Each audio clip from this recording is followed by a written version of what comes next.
Hello, everybody, and welcome to Let's Get You Painted, as well as Racked and Confused. I am your host tonight, Alec, and tonight I have the special guest of Joe of Tyrants. So, Joe, thank you so much for coming out. Tell me a little bit about yourself. Thanks for having me, Alec. I am a longtime content creator in multiple war game spaces. For 15 years, I was doing a Malifaux podcast that was pretty big, and doing a bunch of Malifaux content. And then over the last few years, I've moved over to War Machine, which has been a lot of fun. And I do a mix of uh, painting content as well as uh, tournament results and inside baseball sort of deep dive on the numbers for all of the different events that are going on in the world of War Machine, particularly the team tournaments. And where do we I find run that? the. You can find that at Tyrants on the Field uh, on ye old TikTok as well as on the YouTubes. Hmm.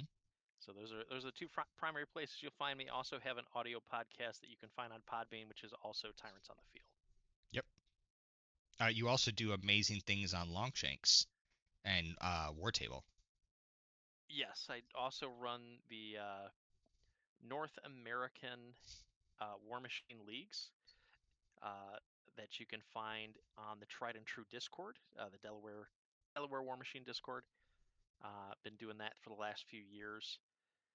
Shout out to that space. We've been able to grow that immensely year over year. We're currently doing a 20 team international team tournament that is going on right now with 100 players. So pretty 100 individual players, 20 teams of five, which has been absolutely humbling every time we do those. So a lot of fun. Uh, but yeah, War Machine is a game that has inspired me, and I like to talk about it, and I like to paint it, and I'm excited to be on the show today to talk about kind of the convergence of two of the things that I love. So I think that's awesome. So funny enough, tonight I'm actually not painting a War Machine mini. So the past several nights and episodes, I was painting my Gravediggers, but my son has requested that I paint a one of my old school BattleTech pieces that I've had for a long time. We're not gonna say how long, but a couple decades. And so he asked me to paint for him because he's been enjoying playing with my old BattleTech stuff. So I'm painting an urban mech, but I'm using P3 paints.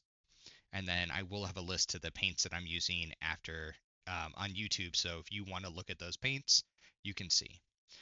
Um, the first one is solid gold. Then I have the P3 brass, which I think is brass balls, or it used to be. yes, I'm it sorry, it's still not. is. It's and then I was also having a copper penny down. Then I have battlefield brown. I didn't put Thamar black down yet. But then I have galvanized steel, and yeah, that's what I have on the palette for tonight. And I may or may not use all of these colors or none of these colors, so we'll just see how it goes. But as I've talked about in previous casts, one of the things I'm trying to really show everyone out there is that you can paint while chatting with your friends at the game store, on a stream, on Discord, listening to a podcast, or just, doing it. But one of the things that I always really enjoy is sitting across from someone at a game table or at a convention or at a game store and just painting and chewing the fat, talking about the fluff, talking about game strategies, talking about painting strategies.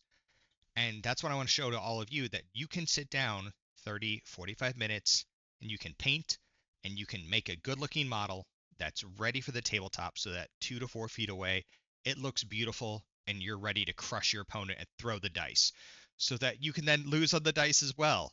I'm just kidding. We're sometimes not. But yeah, that's what I'm doing tonight. Um, so, Joe, what is one of your favorite things, your favorite minis from the past or from the future? Like, what do you have a mini that tells a story for you that, it did amazing on the field and you needed to give it a new paint job, or you painted it super awesome expecting it to do great things on the field? Oh, I have many a story of painting a model immensely well, and Hmm. then immediately having that model removed from the table. Um, we had an inside joke in my friend group that if you painted something and you put time into that, it was going to be 20 games before you got to actually use it on the table because we would just actively go to remove it Yeah, before you could use it. people did that to my So my Menite Archon. I spent hours on that thing, and as soon as it saw the field, someone's like, "I'm gonna take that out." So go ahead, tell me about yours. so for or one of the minis that is has been like that for me is my Invictus of Oh. recent times.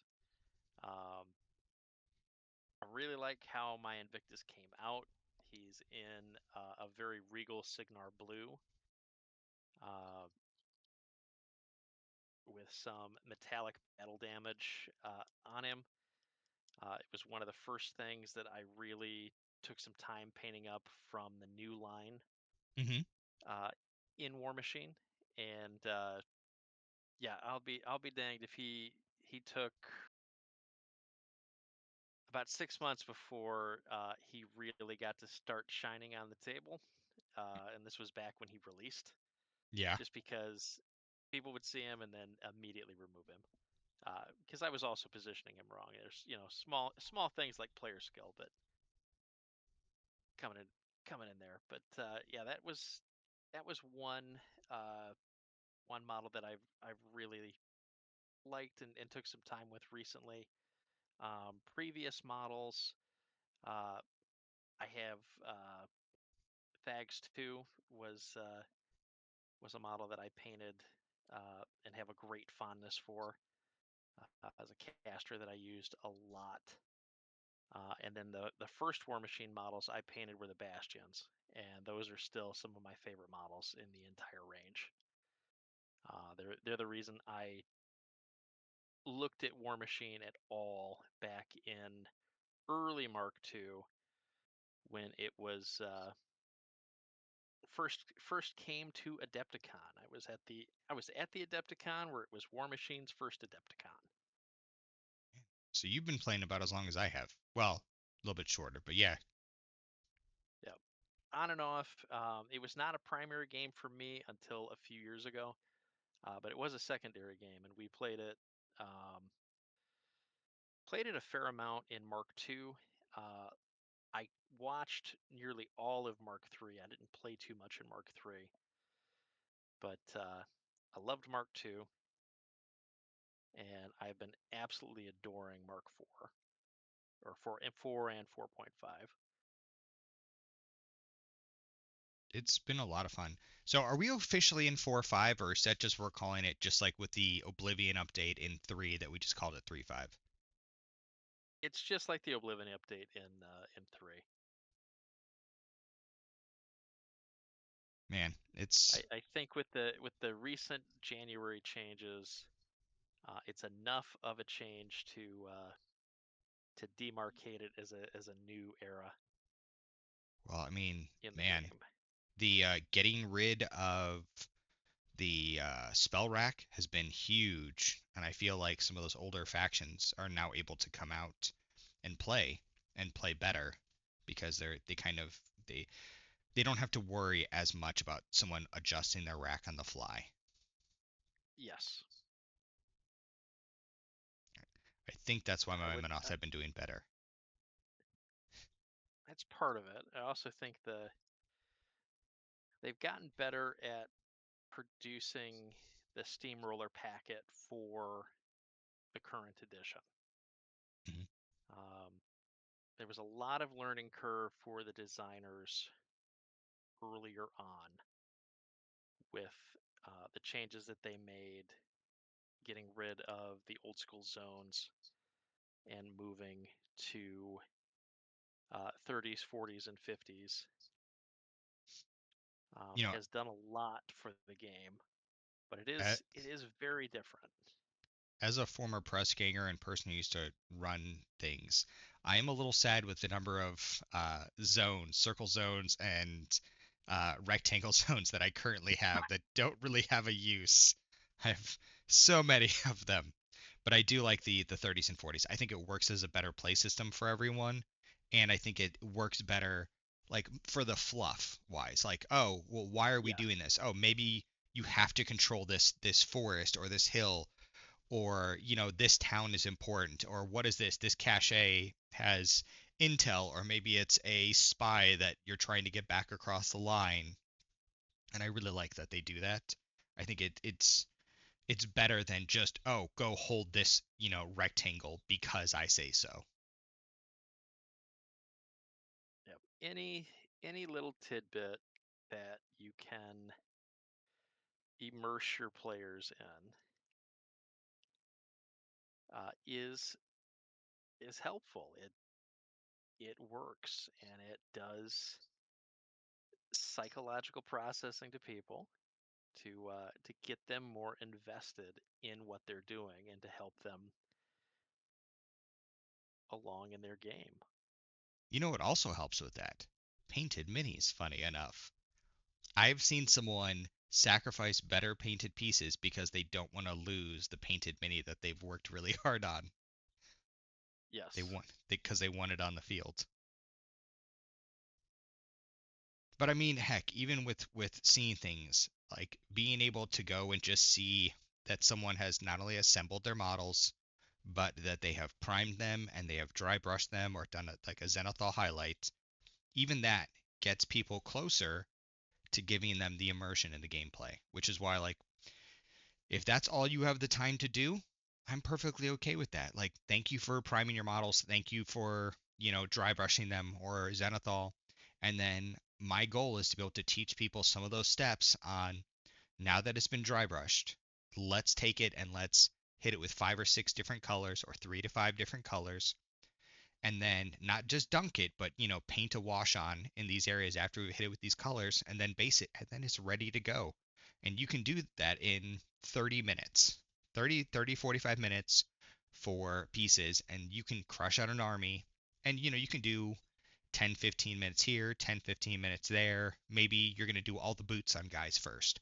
Or you'll go and, instead you want to paint one guy completely. However it works for you. And that's one of my goals for just getting people painted. Because I think as a community, you know, be it War Machine, be it 40K, be it Battletech, be it Age of Sigmar, I think having painted minis elevates everything. What A rising sea raises all boats. I think that's the Yes. phrase. I think that's the thing. And getting all of us painted, no matter how bad or how good, it makes the entire community look better. Because when you're walking through Adepticon or you're walking through Nova and there's beautifully painted terrain and beautiful tables, and then you have these beautiful armies coming out, people stop and they're like, man, what's going on in this world, and that in people's heads, because they're like, I love this. I love what's going on. I don't know what it is, but it's going to be awesome to me. And it's going to be awesome to the players, and it's awesome for people to watch and do stuff like that. And yeah, that's why I like painting. Well, I don't know. Sometimes I like painting. Sometimes it's cathartic for me. Sometimes it's not.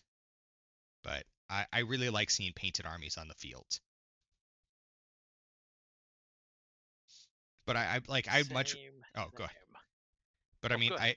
I was gonna say, I want to say, I don't want someone not to come out because their army's not painted. I have helped my friends paint their armies so that they can go to official events that require 3 colors. Like, I'm like, done, let's go. Let's assembly line this thing and let's get all of these things knocked out. Just like I know some people that they're like, oh well, my army doesn't match because I maybe bought this piece used and I painted this, and then I painted this because I had some extra time. And I'm like, it's okay. Like, we're gonna say this is a mercenary detachment, or maybe they're all grave diggers, but this is ghost dogs and this is something else, and they're working together on this battlefield. Just, I'm glad you're out here. I'm glad you have painted stuff. I'm glad you're here playing with us. I think that's why I really enjoy narrative play, Mhm. because you can really add that stuff into it. Yeah, it gives you an option for um, different modes of play and different um, sparking different parts of your brain and how you interact with the game. And getting narrative moments is where the long-term memories kind of come from of the game. Um, Even if you listen to folks do highly competitive battle reports, what tends to stick out and the pieces they remember are sort of the wild things that occurred in the game. Um, those memorable moments where the one pig uh, they used to have tough Yeah, made like 15 tough checks in a row on steady sturdy, and he was the absolute hero that wrecked your plan or was the hero of your force. And those little bits, whether in a narrative game or in a competitive game, are going to be things that stick out to you and that you're going to remember because they have an impact on you I'd and an agree. impact on the play. So yeah, I'm a huge fan of anything we can do to make the game more memorable, and part of that is visual appeal. Um, it is nicer to have something painted on the table than nothing painted on the table, and it's nicer to have things primed than it is to have bare resin on the table. Now, I don't want to ever inhibit anybody from playing. That is not the intent here. The intent is that we can show you some ways to grow your army and produce a reasonable result in a reasonable amount of time, because time and effort tends to be the biggest blockers. The other bit is perceived skill. And the fun part about painting is the majority of the techniques that you're going to actually use to paint your army and paint your army at scale are very learnable skills, as opposed to something you need innate talent for. Um, Absolutely. Oh, I mean, some of the thing is, what I tell people sometimes is that one of the great things about do with tabletop games is you're gonna paint 100 pieces, and if you were to look at the piece you start with, at piece number one, and then you look at piece 100, you're gonna see noticeable difference. I don't care how bad you are. You're gonna see that, oh, hey, I was able to hold the paintbrush a little bit straighter, when I stabilized my hands. So like you guys can't see my wrists, but you're gonna notice my arms are always down. Well, that's because I always give myself a very secure painting system so that when I'm painting, even if I have to raise up a little bit, I have something under my wrist so that I'm resting. Because the more that I have my wrist up or down, or I'm trying to hunch over, oh, there we go. Heck yeah. yeah, this is what we're working on tonight. This is printed Listisis from the Feral line. hmm Actually, I just had something come off the printer. Let me show you. Oh boy, treats. I have to, let's see, where are you? I have to pop the supports off him, but he just came off about 20 minutes ago. It's not gonna, let's see.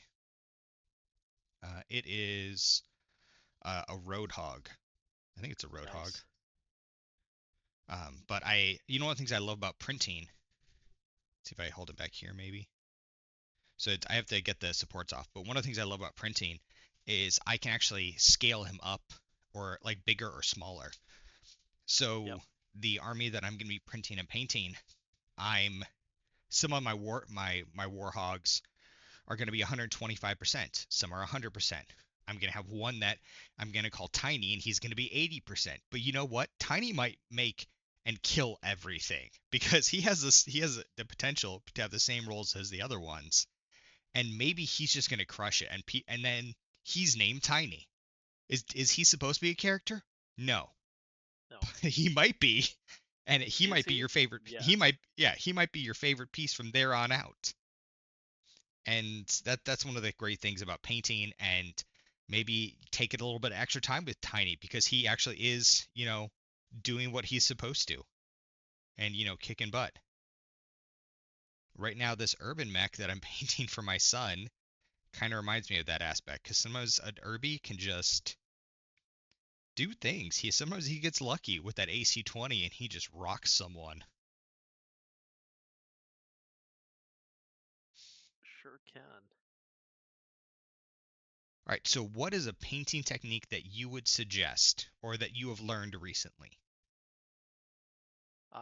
One of the things that I have discovered recently, and it's more of a rediscovery, but it's a technique that I've used a fair bit recently to paint quickly Mm-hmm.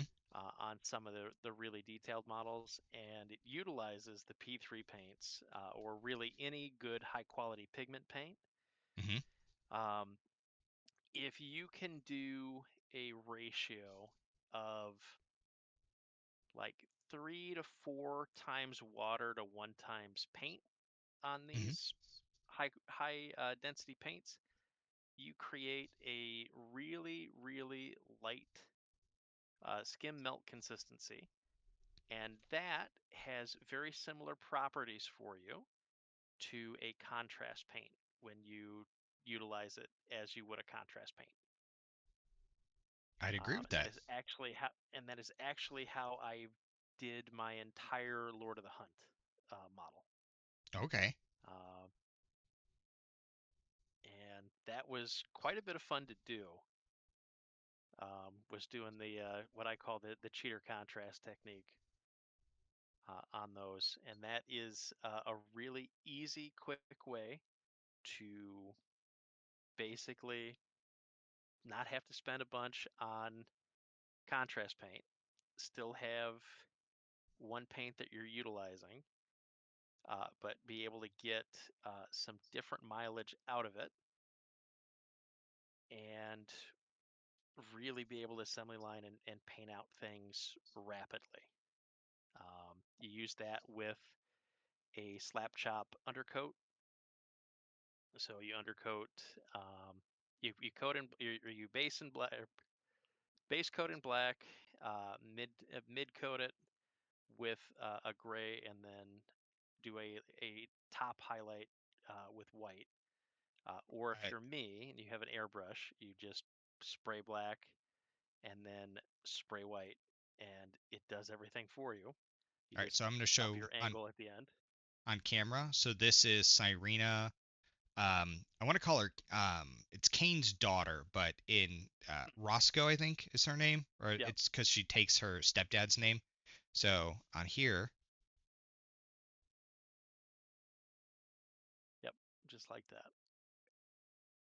so we are painting her later in the week. I'm going to actually dedicate some time to her because she is a very pretty model and I like her rules. So I want her to be a little bit better than usual. But that's what he's talking about, where prime black, then gray, then white highlight. And then I'll add colors on it. And I'll have them thin down. I always love doing, like he said, 1 to 2 parts, or 1 part paint to 2 parts water, or 1 part paint to like 3 parts water, and it comes out really nice. It comes out real good, and you can get a lot of mileage out of that. I'm also a huge fan of utilizing your washes as glazes, Hmm. meaning you use them to build up color slowly over time. They're pre-thinned. If you find that they're a little too glumpy for you, you can even thin them further with just a little more water or medium, depending upon what you have. And then you just slowly build up layers. You put a little bit on, you let it dry, put a little bit on, let it dry. If you're impatient, you get a hair dryer. You can blow Um, on it too. You can go. yep, You'll see me do also that. works. Also works a lot. Lilith, we did a bunch of cheater glaze. We did a bunch of cheater glazes on Hmm. when I did her recently on one of the live streams. So I took for me to paint Lilith. I think I did her in 5 hours, and like the things I like about doing some of those streams and some of those paintings is that Hmm. it's never really done. You can always go back and you can put, you can do a little bit better highlight. You can do another wash or a glaze or, any of those things, or, just do scrolling or scrolls on the runic areas on her weapon. You can always adjust it slightly. You can always make it look a little bit better, but you don't necessarily need to. So if you only have 5 hours to dedicate to her, or 6 hours or 12 hours, do that, because maybe 6 months from now you'll have 30 minutes that you can go and add into her. And I like that aspect of what you can do, especially when you're talking about thinning them out and doing like the glazes to help build up the color. Build up color, and then the other thing that every hobbyist should learn, particularly when you're starting out, uh, the ancient and beloved slash hated technique of the dry brush. The dry brush is a technique that, when utilized with slap chop, when utilized with washes and glazes, kind of can let you finish a model and elevate it very quickly. And all you did was essentially dry brush highlight it. So you'll see on But my hand, it's gonna look amazing on the table, yeah, what I'll do and it's gonna is, take you 3 seconds. yeah, so what you can do is you just dry it, you put a little paint on your hand, and you wait for it to get dry. And it's this is a technique you just learn, and you just got to work with it. But once you do, you get it right to where the point, and then you just slowly, let's bring it. I'll do it on this camera because it's better. And then you just slowly bring it, and it just brings just a little bit of color. And you can do it with an actual, like, they have brushes called dry brushes, which are like these. Or if you're going to use a brush like this, you're just dragging gently across to do a little bit of highlight or to like edge lighting. Um, and it works. It works amazing. Sorry, I eat my paint. I blame the early P3 painters and two brush blending as to why I always put my brush in my mouth.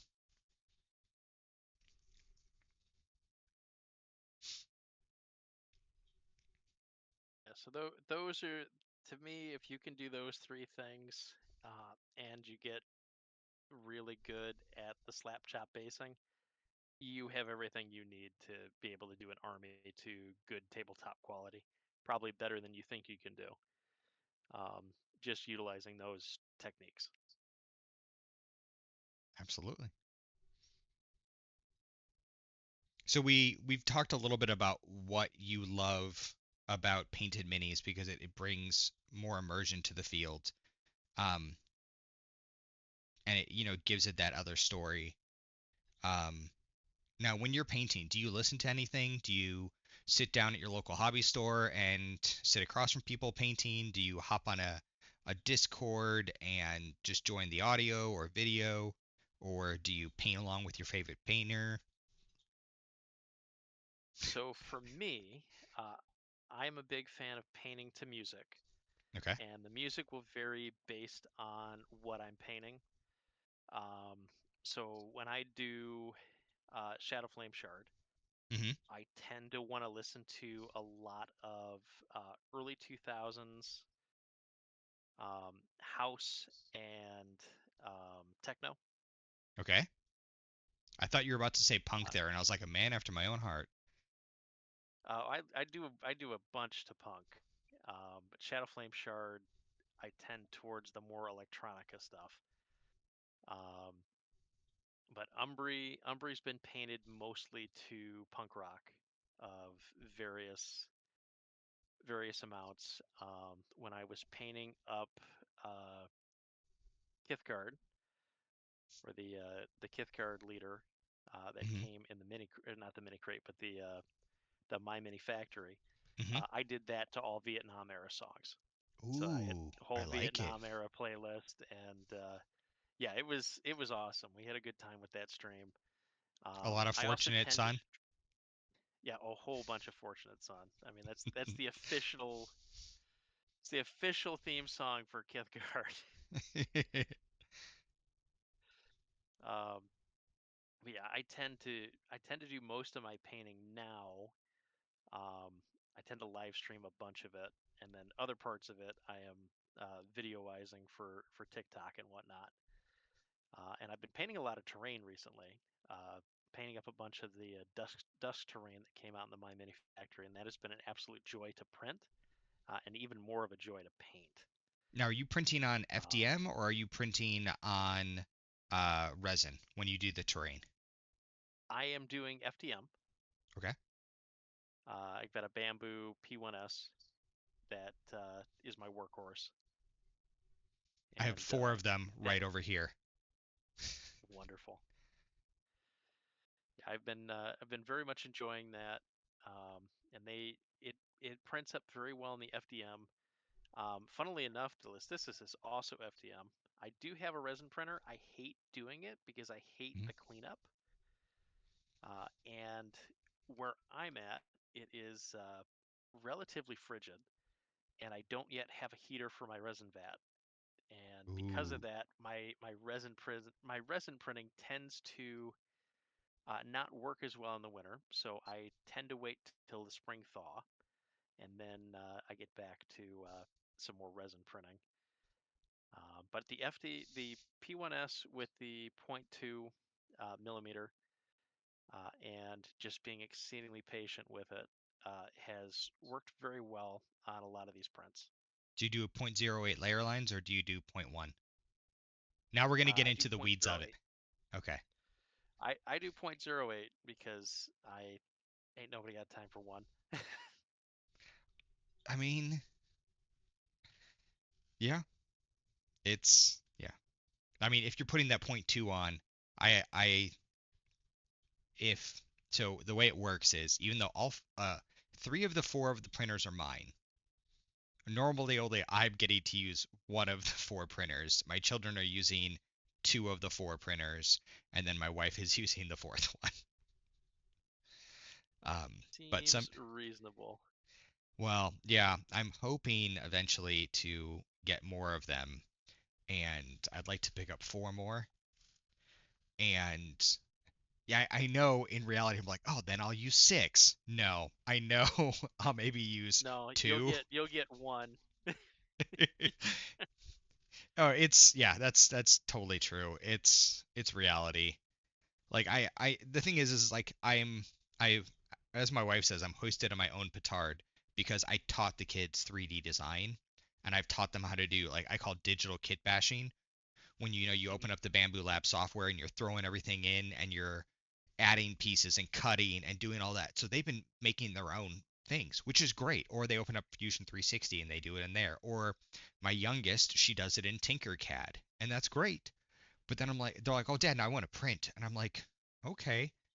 And they also don't understand that filament costs money. They just assume that Dad buys, 10 kilograms of filament, white, 10 kilograms of black, 10 kilograms of whatever. And then Sure. my wife gets the super fancy, tri or quad colors. And they know they don't get to use that. But they're like, well, we can just go use Dad's. And I'm like, that costs money. Like, my son tried to print he designed it was awesome. It was I forgot what it's called. It's a Yu-Gi-Oh egg, and it's the the white eyes or blue eyes white dragon. It's the egg that Mhm. it's in. So he designed Yeah. this thing, and it's beautiful. Actually, I think I have it. Unless he took it up to his room, he might have. It's like this big, and he's like, "Hey, Dad, it's 4 kilograms." And I was like, "What?" And he goes, "Well, I did 95% infill with 4 walls." And I was like, it doesn't need to be four Why? kilograms. Like, well, because he wanted it to be durable. Like, Okay.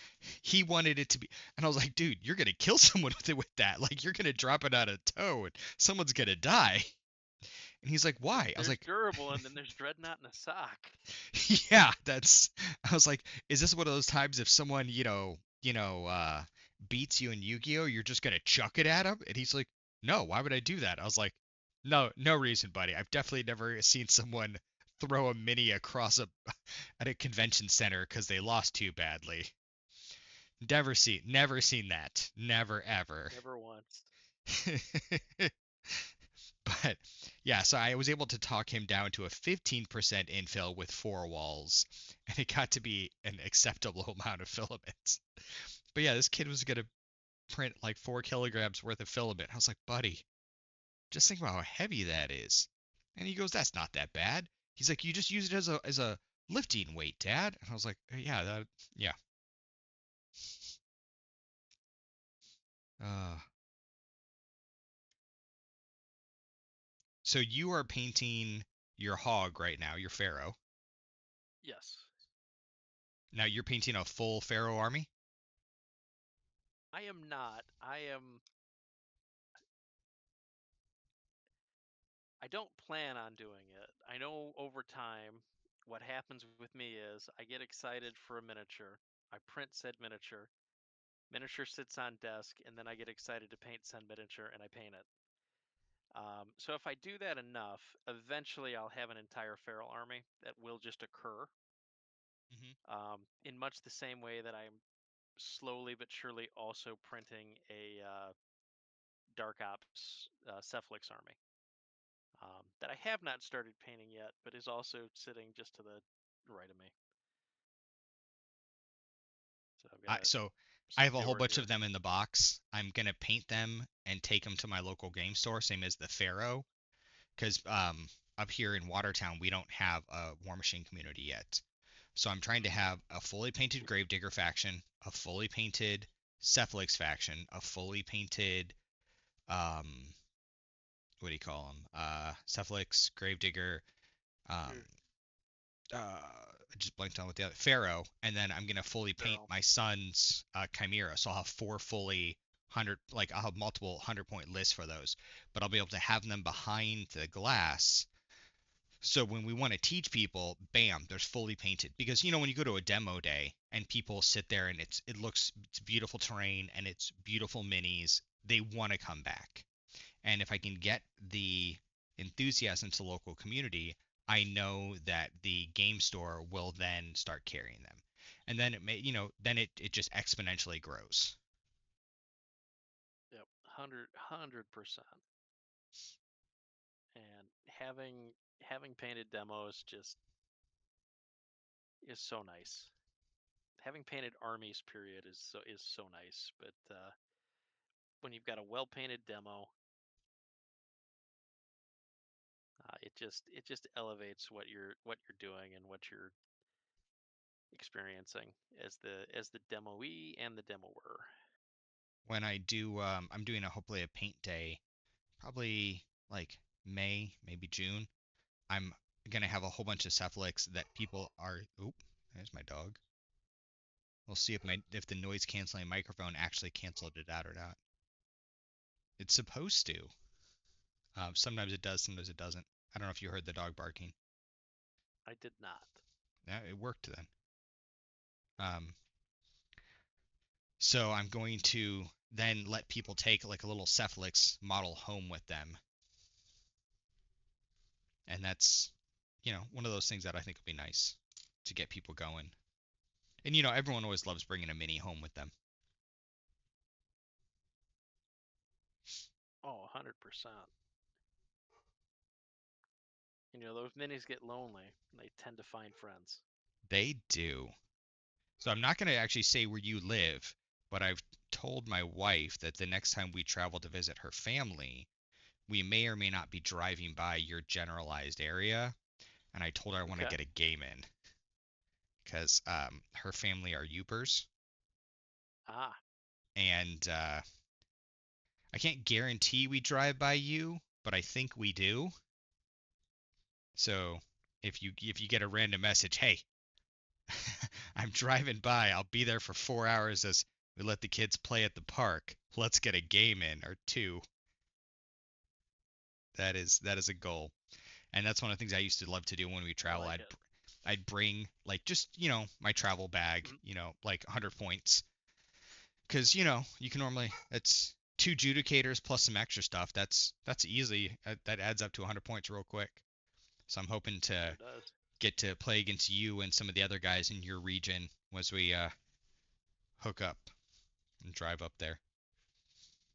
But Very I cool. think I'm gonna have to. We're about 40 minutes, and I want to say thank you so much for coming on. I'd love for you to come back and chat some more, or when I do the longer live streams, you're welcome to come on back and chat and all that good stuff. Awesome. So where can people find you again, either in the real world or in the digital life? Like what conventions are you going to, in charge of playing things like that? So convention-wise this year, I'm pretty light. I'm going to try and be at um, the Michigan GT Hmm. because that's fairly local for me. Um, that's going to be a fun one this year. We're bringing back the five-man team tournament that's there, which is pretty exciting. We're doing so convention-wise, that's the big one for me. I'm at most of the local steamrollers in the area. I try to hit all of those. Um, Digitally, you can find me on YouTube at Tyrants on the Field. You can find me on Podbean, also Tyrants on the Field, uh, and then also on TikTok uh, at Tyrants on the Field. Um, I'm seeing a you can trend check me. here. It is all about being on the field with Tyrants. So Tyrants on the Field. Check me out everywhere you get um, your podcasts, your videos, and your random dance videos. Although I don't dance on my videos, Not occasionally yet. sing, but no dancing.